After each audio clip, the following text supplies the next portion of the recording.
ఓం మహాగణాధిపతయే నమః. ఓం గురుభ్యో నమః. ఓం శ్రీమాత్రే నమః. అరుణాం కరుణాతరంగితాక్షీం ధృతపాశాంకుశపుష్పబాణచాపాం అనిమాదిభిరావృతాం మయూకైః అహమిత్యేవ విభావయే భవానీం. శ్రీమాత్రే నమః. ప్రేక్షకులకి ఆ లలితాంబిక అమ్మవారి యొక్క అనుగ్రహం పరిపూర్ణంగా కలగాలని మనస్ఫూర్తి కోరుకుంటూ మనం ఈరోజు ఏ లగ్నము వారికి, లగ్నం తెలియని వారు, రాశి వారికి ఎటువంటి స్వప్నాలు వచ్చినప్పుడు జాగ్రత్తగా ఉండాలి, ఎటువంటి స్వప్నములు వచ్చినప్పుడు ముఖ్యంగా అదృష్టం కలగనుంది అనేటువంటి సిరీస్లో మనం ఇంకొన్ని చెప్పుకోబోతున్నాం. అయితే ఇక్కడ ప్రధానంగా స్వప్నానికి కొన్ని రూల్స్ ఉన్నాయి, రెగ్యులేషన్స్ ఉన్నాయి, మనకి స్వప్నశాస్త్రంలో చెప్పడం జరిగింది. అయితే దీని గురించి నేను మీకు ఎండింగ్లో చెప్తాను. సో వీడియో ఎండింగ్ వరకు చూడండి. స్వప్నం అనేటువంటిది ఏంటంటే ఒక దేవత స్వప్నంలోకి వస్తుంది, లేకపోతే మనకి ఇన్సిడెంట్ స్వప్నంలోకి వస్తాయి. అలాగే మన పితృదేవతల స్వప్నంలోకి వస్తుంది. అంటే అది ఒక యాక్సిస్ ఉంది, మనకి ఎవరైనా రావడానికి యాక్సిస్ ఉంది. కాకపోతే దీనివల్ల మనం ఏం తెలుసుకోవచ్చు, ముందుగా మనం ఆ స్వప్నం ద్వారా దాన్ని డీకోడ్ చేసుకొని ఒక నిర్ణయం తీసుకుంటున్నాం, ఒక పని చేస్తున్నాం, అది ఎంతవరకు కరెక్ట్ అనేటువంటిది మనకి స్వప్నశాస్త్రం చెప్తుంది. ఒక్కొక్క లగ్నం వారిది మనం తెలుసుకుందాం. వారికి కనుక చూసుకున్నట్లయితే ఫస్ట్ ఆఫ్ ఆల్ మీకు ఎప్పుడైనా కానీ గుర్తుపెట్టుకోండి, ఎండిపోయిన చెట్లు లేకపోతే మూతబడినటువంటి మార్కెట్ మొత్తం వచ్చింది లేనట్లయితే కొన్ని పాడైపోయినటువంటి కొన్ని అంటే జాబ్లో ఒక జాబ్కి వెళ్ళాము, అక్కడ ఎవరు మిమ్మల్ని సరిగా చూడట్లేదు, వ్యతిరేకిస్తున్నారు, లేకపోతే ఏదైనా సరే బ్లూ కలర్లో వచ్చింది, లేకపోతే గ్రీన్ కలర్, పాడైపోయిన గ్రీన్ కలర్లో మీకు ఆ రంగుల్లో వచ్చింది అంటే మీ యొక్క స్వప్న సంబంధించిన విషయం ఏమిటంటే it's very very very clear, ఇక అది ఇబ్బంది కలగబోతుంది. ముఖ్యంగా బంధువర్గం వాళ్ళు వ్యతిరేకిస్తున్నట్టు కళ్ళలోకి వచ్చినా మీకు, అలాగే ఉద్యోగ సంబంధించినటువంటి విషయాలకు సంబంధించిన ఏదైనా నెగిటివ్గా వచ్చినా మీరు దీన్ని కొంచెం సీరియస్గా తీసుకోవాలి. మరి ఎటువంటివి మీకు మంచి ఫలితాన్ని ఇస్తాయి అంటే, ఒకటి సూర్య భగవానుడు, ఒక రాజు, లేకపోతే ఒక కీర్తి ప్రతిష్టలు, మిమ్మల్ని ఎవరో సన్మానం చేస్తున్నట్టు వచ్చిన. అయితే ఇందులో స్వప్నశాస్త్రంలో చాలా విషయాలు ఉన్నాయి, దాన్ని ఎలా చూడాలి ఏంటంటే మీకు ఆఖరిలో చెప్తాను. అలాగే దేవతా సంబంధించినటువంటి ప్రదేశాలలో మీరు అక్కడికి వెళ్ళి అక్కడ ఏదైనా సేవ చేస్తున్నట్టుగా వచ్చినా కూడా ఆ యొక్క స్వప్న సంబంధించినటువంటి విషయంలో మీకు బాగుంటుందని అర్థం అన్నమాట. అదేవిధంగా గురువులు, ఒక్కొక్కసారి దత్తాత్రేయుడు, ముఖ్యంగా గుర్తుపెట్టుకోండి, దత్తాత్రేయుడు దక్షిణామూర్తి ఒకటి. అంటే ఇప్పుడు ఏదైనా ఒక భగవత్ సంబంధించింది వచ్చింది అనుకోండి, అది మీకు యాజ్ ఇట్ ఈజ్గా లైవ్ రూపంలో రావాలంటూ ఉండలేదు. అది ఒక్కొక్కసారి ఏమవుతుందంటే ఒక ఫోటో రూపంలో రావచ్చు, ఒక ఆలయానికి వెళ్ళి అక్కడ విగ్రహ రూపంలో చూడవచ్చు. అయితే మరింత ఎక్కువగా మీరు సాధన మార్గంలో ఉన్నారు, అప్పుడు వచ్చేటువంటి దేవతా స్వరూపం మీకు స్వప్నంలోకి రావడం వేరు, గుర్తుపెట్టుకోండి.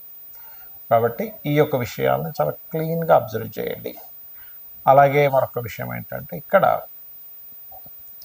మీ యొక్క జన్మజాతకంలో కనుక 6వ స్థానంలో అధిక గ్రహాలు ఉన్నాయి, లేకపోతే శని రాశుల్లో అధిక గ్రహాలు ఉన్నాయి, బుధ రాశిలో కానీ శని రాశిలో కానీ, అప్పుడు ఆ గ్రహాలను బట్టి కూడా స్వప్నం వస్తూ ఉంటుంది. అలాంటప్పుడు మీరు ఆ ఏదైతే గ్రహం ఉందో, ఏదైతే మహాదశ నడుస్తుందో దానికి సంబంధించిన దానం ఇస్తే కూడా ఈ యొక్క స్వప్న సంబంధించినటువంటి దుష్ఫలితాలు తగ్గుతాయి. విషయంలో ఏ సమయానికి వస్తే ఎన్ని రోజులు నెరవేరుతుందని కూడా చెప్పడం జరిగింది. ఏమిటది అంటే, రాత్రి సమయంలో గుర్తుపెట్టుకోండి, రాత్రి 9-10 గంటలప్పుడు మీరు నిద్రపోయారు, 12 లోపల మీకు వచ్చింది, అది 6 నెలల నుంచి సంవత్సరం లోపల మీకు అవ్వచ్చు ఆ స్వప్నం యొక్క రిజల్ట్ అనేది. అది గుడ్ అయితే గుడ్, బ్యాడ్ అయితే బ్యాడ్.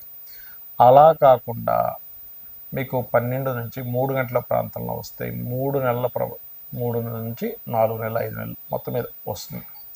అలాగే 3 నుంచి 5 గంటల వ్యవధిలో కనుక వస్తే 1 మంత్లో అయ్యే ఛాన్సెస్ ఉంటుంది. 5 నుంచి 6 గంటల సమయం తెల్లవారుజామున మీకు కనుక వస్తే అది 10 to 15 డేస్, 10 డేస్లో కూడా అవ్వచ్చు.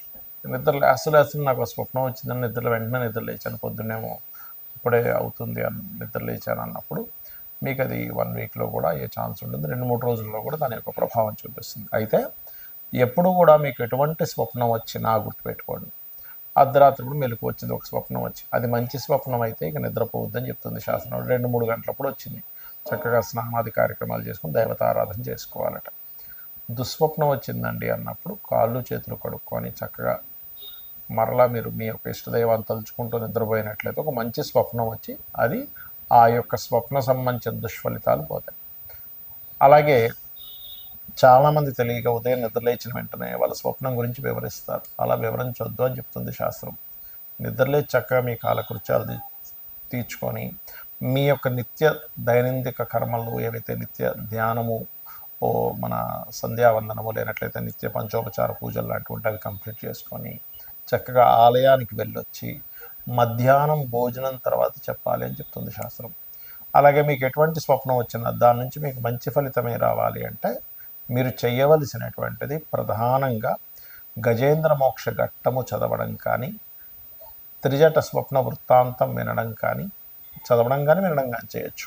అలాగే ఒక నామస్మరణ రాముడిది కానీ కృష్ణుడిది నామస్మరణ చేయడం కానీ లేకపోతే రామాయణ మహాభారతం లాంటివి వినడం కానీ చేసినట్లయితే 100% ఈ యొక్క దుస్వప్న సంబంధించినటువంటి ఫలితం తొలగిపోతుంది, గుర్తుపెట్టుకోండి. అలాగే ఇక్కడ ఏంటంటే ఏ స్వప్నం వచ్చినా కూడా అది ఎలాంటి ఫామ్లో వచ్చిందని గుర్తుపెట్టుకోవాలి. అంటే అలాగా మనకి స్వప్నం సర్పాలే వచ్చాయి, సర్పం కాటేసినట్టుకు వస్తే మంచిది అంటారు కానీ చుట్టేసినట్టుకు వస్తే మంచిది కాదు. ఇప్పుడు గోవు స్వప్నంలోకి వచ్చిందండి అంటే గోవు చక్కగా నిలబడిందండి, తెల్లగా ఉంది, నేను ఆ గోవుకి నేను నమస్కరించుకున్నాను, చాలా మంచిది. అది మిమ్మల్ని పొడుస్తున్నట్టు వచ్చింది, గోవైనా కూడా మిమ్మల్ని ఎటువంటి యాక్షన్ ఉంది అందులో అది చూడాలి. అలాగే మరొక విషయం ఏంటంటే ఇక్కడ మీకు ఉదాహరణకు ఒక అగ్ని వచ్చింది, అగ్ని ఎలా వచ్చింది? కాగడా చేతిలో పట్టుకొని మీరు దారి చూపిస్తూ చక్కగా వచ్చిందా? వేరే వాళ్ళు మీకు ఒక కాగడ ఇచ్చి వెళ్ళండి చీకట్లో ఉన్నారు కదా అని వచ్చిందా అంటే ఒకరు మీకు సహకరిస్తున్నారు. స్వప్నాన్ని ఎప్పుడు కూడా అది ఆ ఫీల్ ఎలా ఉంది మీకు స్వప్నం వచ్చినప్పుడు, అది ఎటువంటి పదార్థాలతో వచ్చింది అనేటువంటిది ప్రతి స్వప్నానికి కూడా ఒక డీకోడింగ్ లాగా మీకు ముందుగా ఫ్యూచర్ చెప్పేలా ఉంటుంది. ఎందుకంటే చాలామందికి చూడండి కొన్ని ప్రదేశాల్లో మనం నలుగురితో కూర్చున్నప్పుడు ఇదంతా నాకు ఆల్రెడీ ఒకసారి కళ్ళలోకి వచ్చిందంట. ఎలా వచ్చింది మరి? ఫ్యూచర్లో జరగబోయేది ముందుగా ఎలా కళ్ళలోకి వచ్చిందంటే స్వప్నం అనేటువంటిది అదొక శాస్త్రము. దాన్ని బృహస్పతి కూడా రచించాడు, దాని గురించి అనేకమైనటువంటి వాటిలో ఉంది. కాబట్టి ఇది మూఢనమ్మకంగా తీసుకుంటే మీరు ఇందాక నేను చెప్పాను కొన్ని విషయాలు ఆల్రెడీ చూసిందే వచ్చిందండి దాన్ని తీసుకోకండి. అలా కాదు, ఇది ఒక శాస్త్రంగా మీరు పరిగణిస్తూ దీన్ని స్టడీ చేస్తుంది. ఎందుకంటే ఇక్కడ మీకు నష్టపోయేది ఏం లేదు. దుస్వప్నం వచ్చింది, చక్కగా మీరు గజేంద్ర మోక్షం వినడమో చదవడమో చేస్తారు. మంచి స్వప్నం వచ్చింది, దాని రిజల్ట్ మీరు చూస్తారు. శ్రీమాత్రే నమః.